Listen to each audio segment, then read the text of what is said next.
All right, section 3, which is a little bit longer than the first two sections, but still can be fairly short because the book does a great job of presenting the 5 components of the interpersonal listening process. So I don't think that I have to go into great detail. So I'm just going to try to do a real concise overview of these.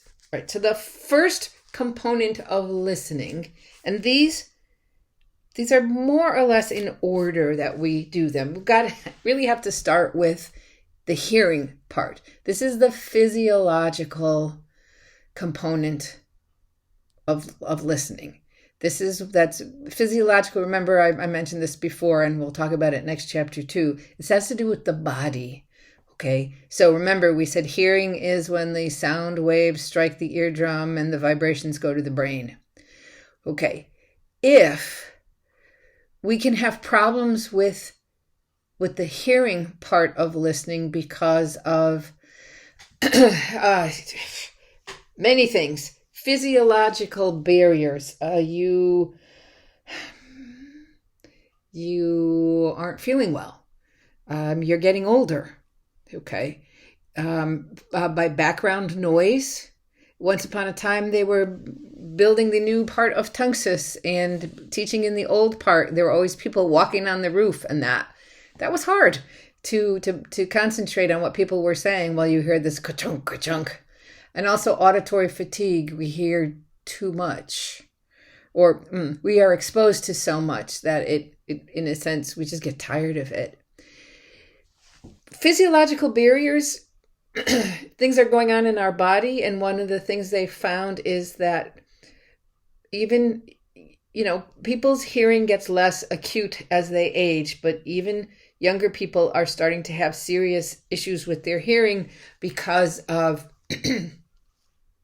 beats and earbuds and things like that. So it's a good idea to take them out from time to time. Okay. The second component is attending, paying attention, right? And that is the psychological component. Basically, we pay attention when there is some kind of a payoff, when not necessarily money, but when we think that we're going to get something out of this. When your boss says, I have something important to tell you, you listen.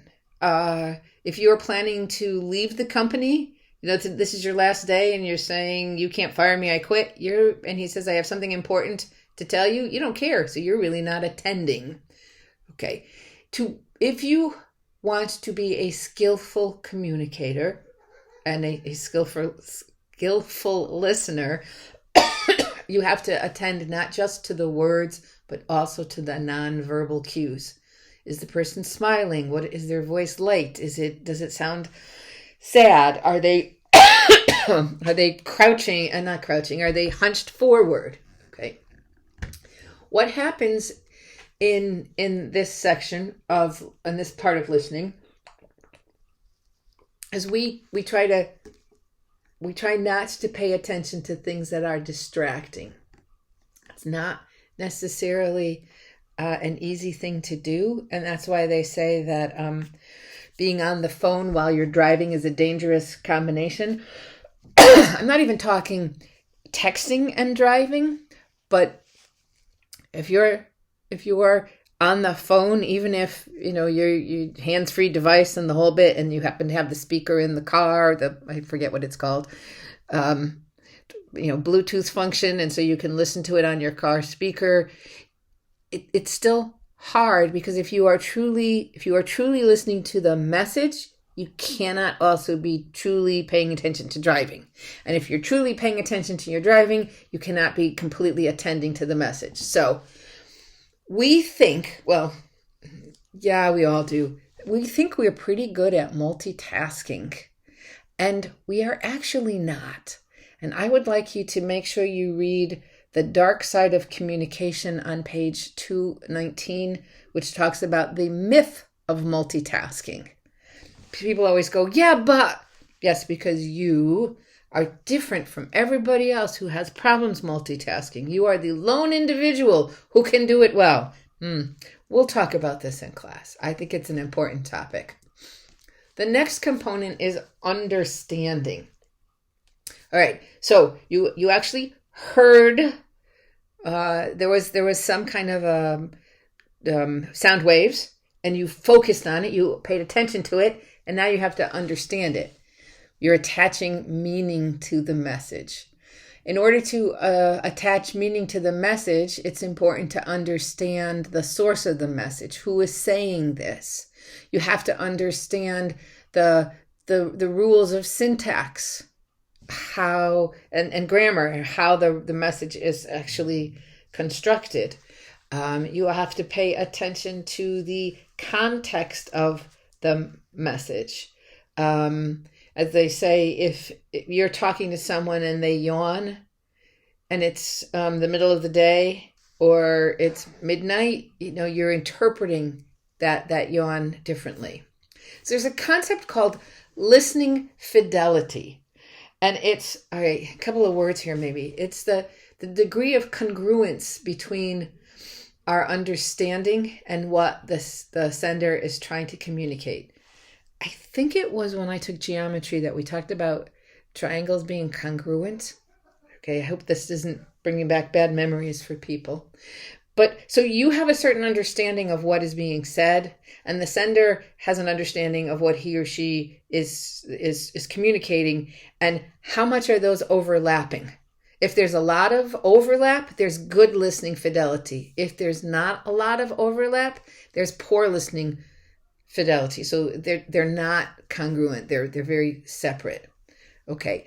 If there is high listening fidelity, then the person sending the message is affirmed. It sends a positive relational message. I value you. I was at a meeting today, and one of the department chairs did not agree with what the dean was saying. And I know that she didn't agree with what he was saying, but they were working hard to say, while I don't agree with what you're saying, I understand what you're saying and why you're saying it. And that to me sent a very positive message. People weren't necessarily happy, but at least they felt heard and valued. Okay. People don't know. Well, I guess people do think about this one. The idea of remembering. How well can you recall information? Obviously, the more we hear a message, the easier it is for us to remember it. Think about, the first time you hear a song, you might not remember the lyrics, but after you've heard it a couple of times, you know it, you remember it. Another thing that can impact our ability to remember is how much information we received at one time. You know that you could be at the most fascinating lecture, interpersonal communication, in the world, but at a certain point, you're like, no, too much, can't. The space in my brain is full. I can't remember it. So that's one of the reasons why I suggest, I do these lectures in small chunks, and I tell you, if the chunk is too long, stop it. Pause it, go do something, and come back to it. Right? We are better at remembering something we've heard when we can also connect it with something that we see. I'm not a huge fan of PowerPoints, but I think it's effective that you're seeing it and you're hearing it, and that maybe helps it stick in your memory more. Some memories are not very sticky. So think about this in terms of your own, just very practically in terms of your own education, this next section. We hear something, and immediately afterwards, we only retain about 50%. So we've already lost half of the message. So you are in your U.S. History 2 class, and you just had the midterm. You know that a final is coming up in approximately 7, maybe 6 weeks. Okay. And you're at the lecture and the professor lectures and you leave the class and already 50% of that is gone. Within 8 hours, you've lost even more. You only remember 35%. And in 2 months, when you're taking that final exam, you only remember 25%. Okay. So if your memory is that porous, if it just, it's like a sieve, that what you heard goes right through, what are things that you can do to help your memory? I have 2 suggestions. One is take notes. And the second one is form a study group. Think about it. Let's say you have 5 people in a study group. If each of you remember 25%, hopefully all of you together will have the full 100% of what was said. Think about it. I think it's worth considering. Okay. The last component of listening is one that people don't always think about as being part of the listening process, and that's responding. Giving feedback to the person that says in some ways, I'm listening to you. I heard you. Well, how can you, look at the word, observable. How can you show that you are actually taking in the message?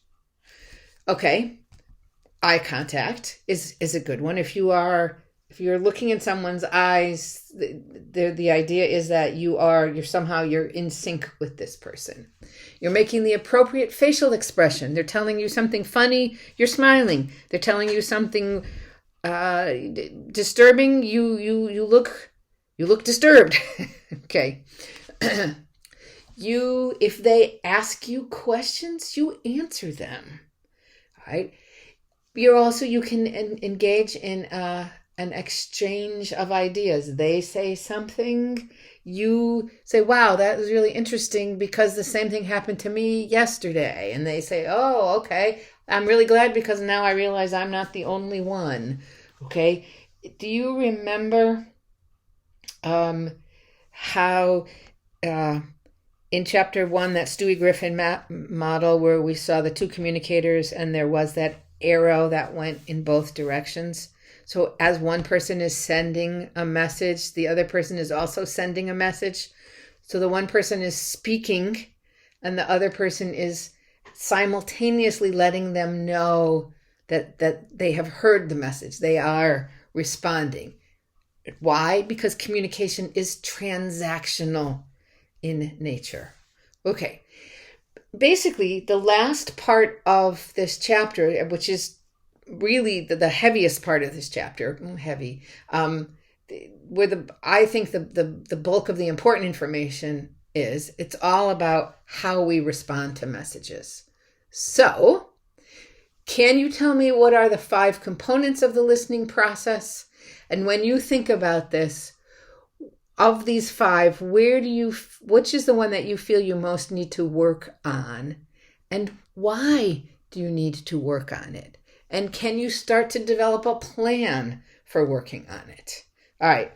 The last section is big. I might end up breaking it into 2, or I just won't talk as much. That should be very good. Okay. I went backwards when I didn't mean to. Okay. Get ready for part 4.